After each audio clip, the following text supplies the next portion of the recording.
is a symbol of your engineering prowess. Not to say that a normal surface ship is an everyday event. Those are also, equally complex pieces of machinery, and they also represent a lot of these ideas coming together. But aircraft carriers are particularly unique because they bring all of these together. They also seem to excite or incite all kinds of emotions in people. The Indian Navy has always had a very strong concept of owning and operating and exploiting the capabilities of carriers. This is certainly not a new capability that is being created. This is simply sticking to the original plan of the Indian Navy, which was to have a multi-carrier navy. Therefore, we have built a operating concept, a whole set of doctrines, which assume or have the underpinning of having an aircraft carrier, as the core of a battle fleet. So this is not something new. What this represents right now is a restoration of the capability that goes to flesh out this kind of a doctrine, to make these doctrines possible.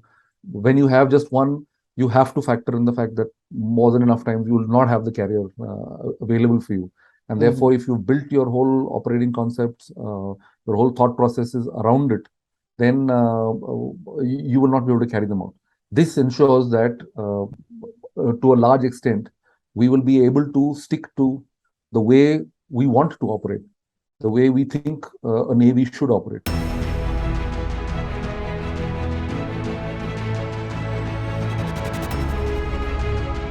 People are justifying it on the basis of one for the East, one for the West.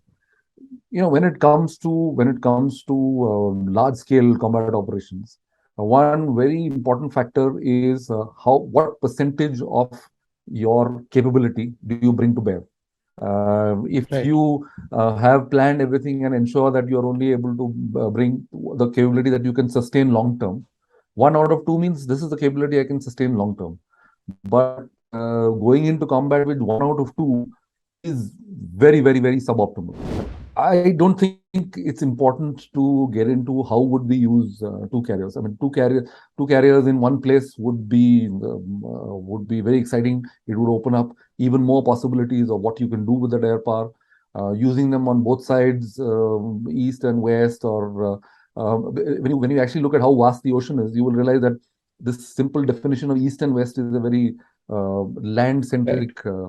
I mean, the difference between east of Dondra Head and west of Dondra Head, the dividing line heading south from the peninsula, is completely artificial. There is no step transition that occurs when you go from one side to the other. So I think that's all a very, very land-centric way of thinking. Look at the vastness of the ocean that we need to be able to influence. East coast of Africa, Persian Gulf, Red Sea, Malacca Straits, South China Sea, Southern Indian Ocean, far out into Southern Indian Ocean.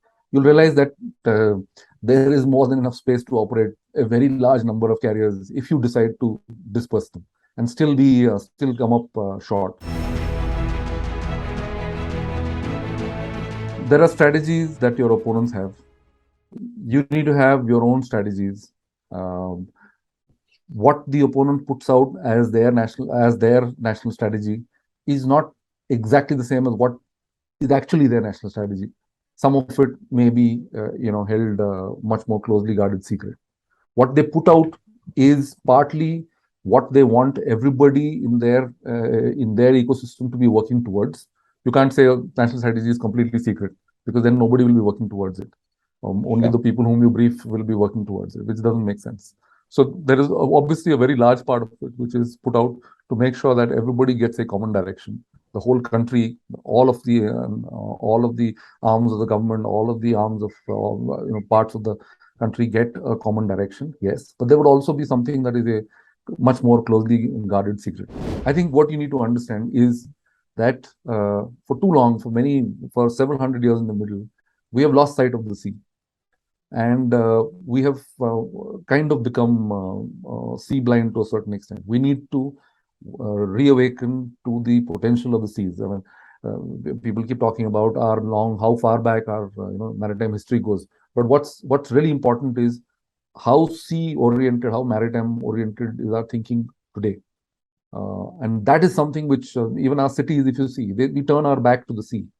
Unlike many other modern cities which open out their waterfront to the sea. So it starts very deep in right from our very basic education to how we think at all levels. So I think overcoming this business of not really understanding the sea, not really knowing what goes on at sea, not really knowing how to use the sea, is something that really needs to be targeted. That's the question which everybody should try and understand, rather than asking for specific explanations of how the Navy is going to counter a specific strategy which the Chinese have put out. If air power has such a huge effect on everything over land, it is but natural to assume that it would have an equally important, equally massive impact on operations at sea. So let's just take it. I'm trying to break it down to the absolute first principles.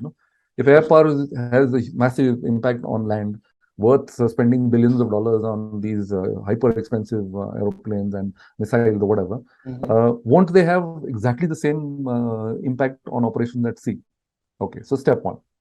Step two, if you are a force operating at sea, would you not like to therefore have air power available with you?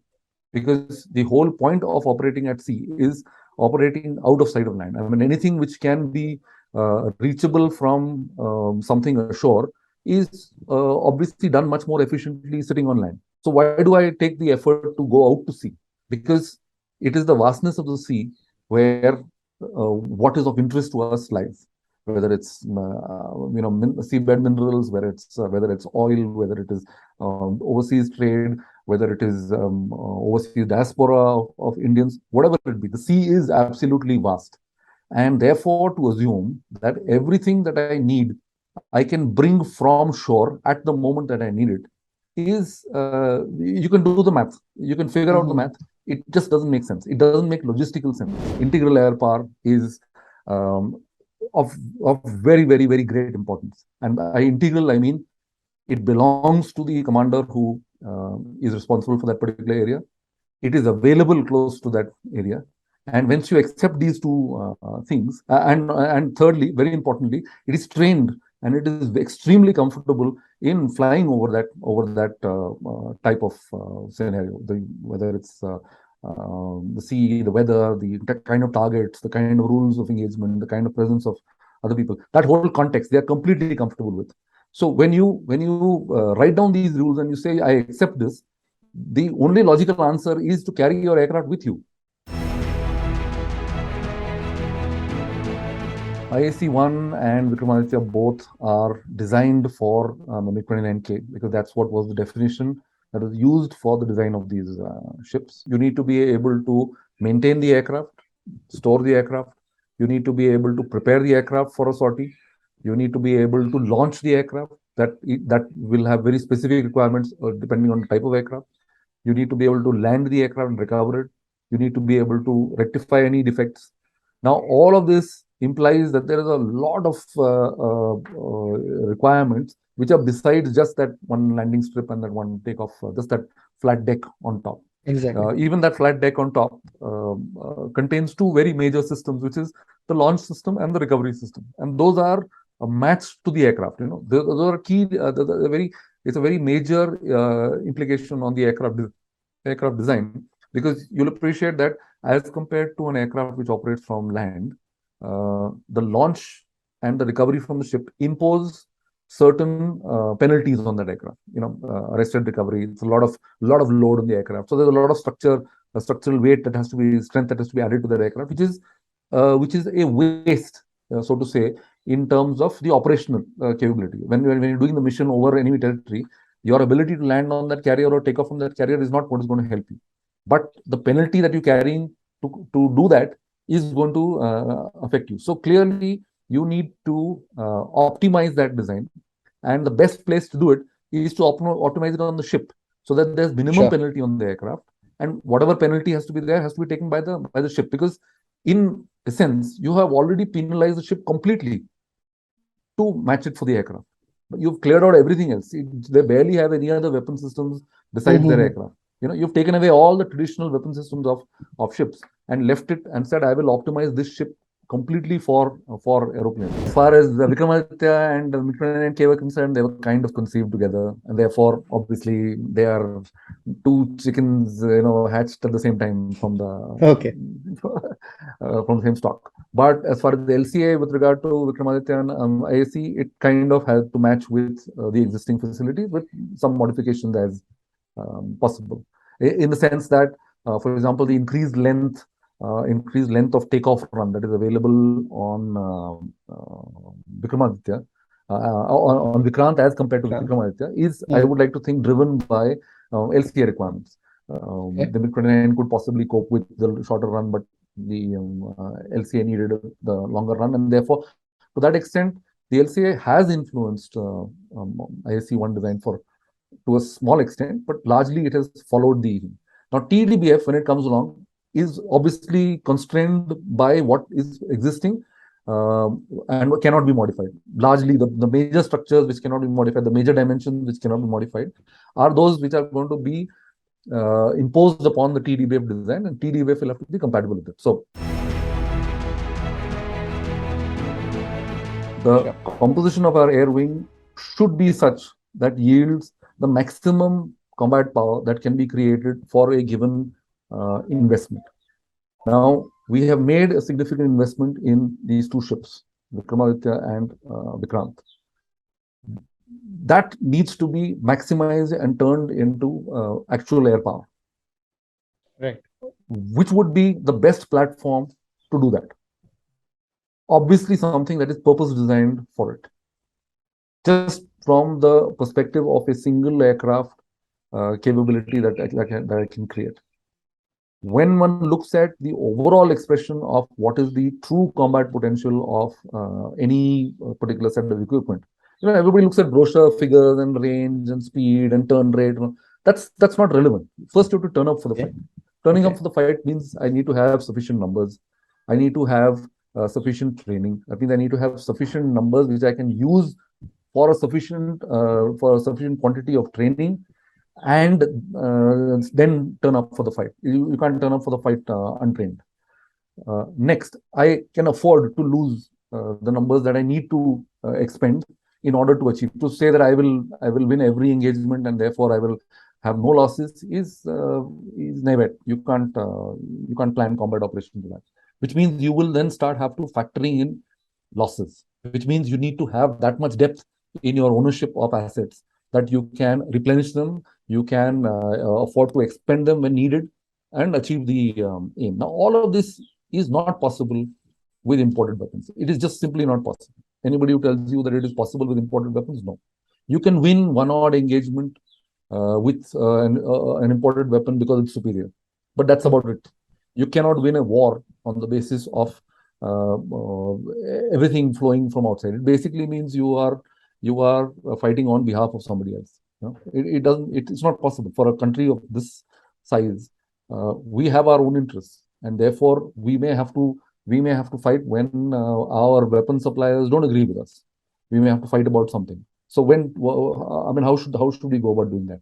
So there is something very inherently basic about whether you build your own major weapon systems or not. That's not saying that every nut and washer and screw should be made in India. No, it doesn't mean that. It means that you have sufficient ownership of all the ingredients that go into making these aircraft, so that you can make as many as you want. You can use them the way you want to. You can fight off anybody who denies you any particular weapon or piece of equipment or spare or whatever. You are resilient against all of this. Now, this is not possible with it's I mean, just think of it. Do you really think that 26 aircraft of whatever super duper aeroplane is going to suddenly make us equal to China? You have to analyze the difference. You have to analyze the amount of investment they made, what kind of stuff they've invested in, to understand where this 26, whatever is lying. So let's not focus on what may have to be done as an interim measure because of whatever events may have occurred in terms of slippages of programs, some programs failing to meet their goals, etc., etc. Let's put that aside. Let's focus on what is it that we should be heading towards, and that needs to be clear. Are we heading towards uh, 50 years from now? Are we saying that we still need to be we want to be importing weapons from outside? Are we a small country like Singapore or Bahrain? Even they make so much of their own weapon systems. But for a country like India to claim its place in the sun, there is just simply no way. I mean, it is absurd to argue that it can be based on the combat power that is needed to support that kind of a country. It can be based on imported weapon systems. I know that we will truly be able to achieve something only when there is an Indian aircraft flying from it. Now, that currently is slated to be the 10BF. It doesn't mean that the LCA has no use, etc. But that's a different argument. It should be an Indian aircraft. Like the overseas deployments are so that you understand your areas in which you're required to operate. I mean, Southern Indian Ocean, somewhere off South Africa, you have to see those seas to believe it, to understand what it takes to operate in Have you seen those scenes, sir? Have you been? I mean, see, any naval officer spent enough time. Thankfully, nowadays our Navy really operates far and wide, so we get to see, and you have to have that first-hand experience of the weather in the Southern Indian Ocean, the weather in the Persian Gulf. That's another unique weather system. It's virtually an inland sea. Sea surface temperatures, because it's a shallow sea. It's a shallow inland sea. It's quite strange. The weather patterns there are not similar to what is Arabian Sea. So in fact, we used to use Arabian Sea Navy as a derogatory term, and you're only fit for operating in the Arabian Sea. You need to step out. You need to go beyond these areas to understand the uniqueness of each of these areas, and that's where these overseas deployments, for example, they come in.